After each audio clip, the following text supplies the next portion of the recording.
Welcome to This Explainer. Look, if you're steering a company through international markets today, understanding China's shifting macroeconomic landscape is absolutely crucial context for your global strategy. We're going to trace a really fascinating pendulum swing here, going all the way from the post-1970 era of rural labor recruitment and decentralized market openings, right up to the modern digital industrial policy and the highly centralized security-first strategies defining global trade today. Okay, let's quickly run through our agenda. We'll start with the era of pragmatic openness, transition into the modern pivot to centralization, dive into the geopolitical tech war, analyze the shifting global trade dynamics, and then tie it all together with an executive strategy summary. Section 1. The era of pragmatic openness. Look at this timeline. It brilliantly illustrates a massive historical shift. After the Cultural Revolution wrapped up in 1976, Deng Xiaoping launched these sweeping economic reforms. By 81, 73% of rural farms were decollectivized. This sparked a massive wave of rural labor recruitment that essentially built the world's factory floor. State-owned enterprises were allowed to keep their profits, and the economy just boomed from the bottom up. But contrast that with what we're seeing today, in 2023. Financial oversight was heavily centralized under a new body called the NAFR, and then the 2024 Third Plenum came along and strongly reinforced party-state control over the whole economy. So what kicked off that 1978 leap? It was a concept called Boluan Fenzing, which literally translates to bringing order out of chaos. Basically, strict ideological purity was thrown out the window, replaced by a laser focus on material prosperity. Local markets were given the green light to experiment. If a decentralized trial-and-error approach worked locally, boom, it became national policy. It was an era of pure pragmatism. Now, obviously, that kind of transition doesn't happen without some serious friction. As the state stepped back and state-owned enterprises had to aggressively cut costs just to survive in this new market reality, workers panicked. They were terrified of losing their iron rice bowl, the socialist system that guaranteed your job, your medical care, and your housing. The threat of layoffs, or xiagang, really raised fears of massive social upheaval. It was an incredibly chaotic, highly experimental era of transition. Moving right along to Section 2, the pivot to centralization. Now, this is where we see a stark contrast. The 1978 era was all about decentralized trial and error and a really bumpy transition to market pricing. Fast forward to modern governance, and it's practically the exact opposite. We're looking at centralized financial oversight, again, like the NAFR established in 2023, and the active integration of party cells directly into private businesses. President Xi Jinping has really solidified a party-state economic model, pulling the economic reins firmly back to the central government.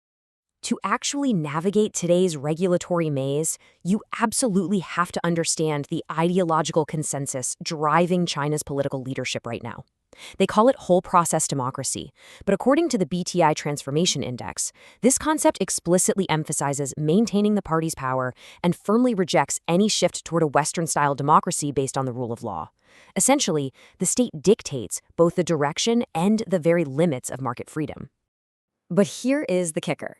Even with all this heavy state control, the private sector is still the absolute engine of the economy. Just look at these metrics. Private businesses contribute over 50% of tax revenue, 60% of the GDP, and a whopping 70% of technological innovation. The centralized state literally needs these private innovation engines running red hot to meet its national strategic goals. So private enterprise remains a vital pillar right alongside the state-owned giants.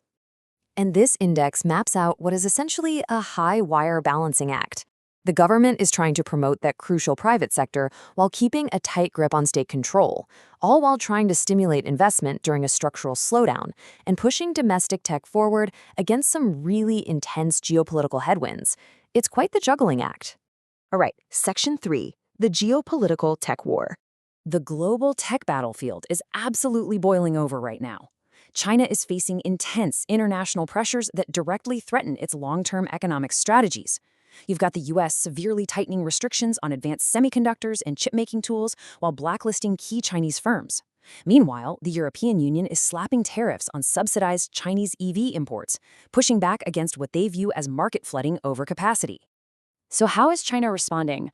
Well, they aren't backing down. They are pivoting hard. The core strategy has shifted heavily toward technological self-sufficiency and building deeper ties with the global south.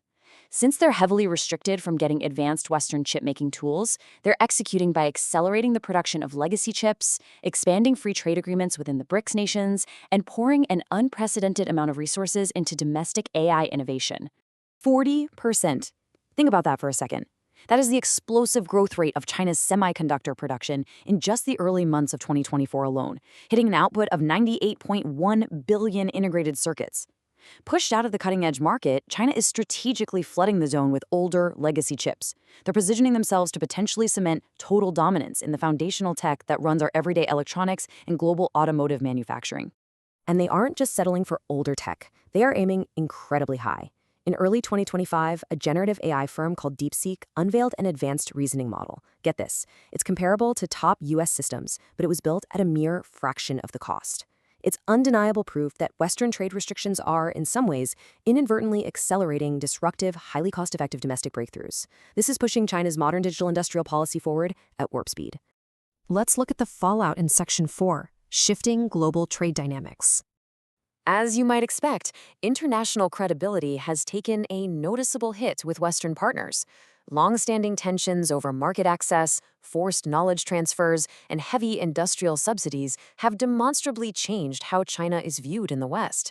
And this ongoing US-China chip war, it's become a massive stress test for this credibility on the world stage. And this loss of trust translates directly into real-world trade friction. On one hand, China is experiencing massive export surges, like a 60% jump in EV export volume in 2023, plus that growing dominance in legacy chips we just talked about. But on the flip side, Western markets are biting back hard.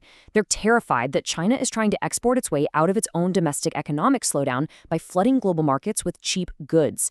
That fear is exactly what triggered those EU anti-subsidy tariffs. This quote from the BTI report really hits the nail on the head. China is reducing reliance on Western technology, expanding partnerships within the global South, and accelerating domestic innovation. We have officially closed the book on the post-1978 era of deep integration with Western markets. We are now in a completely new era of strategic, self-sufficient bifurcation. Finally, let's wrap this up in Section 5, Executive Strategy Summary. So, what's the bottom line for your boardroom? Here are your critical takeaways. First, you've got to acknowledge that the era of decentralized, local market experimentation, it's over. You're dealing with a highly centralized oversight model now. Second, plan for a continued, permanent bifurcation of global supply chains as China actively pivots to the global South. Third, prepare for China to entirely dominate the legacy chip market. And lastly, keep a very close eye on the rapid, cost-effective acceleration of domestic Chinese AI capabilities like DeepSeek. I'm going to leave you with this final thought to chew on for your next strategy session. With the pendulum swinging firmly towards state-led self-sufficiency, how will your global supply chain adapt to a permanently bifurcated market? Thank you so much for joining this explainer, and I hope this provided some clear, actionable intelligence for your global outlook.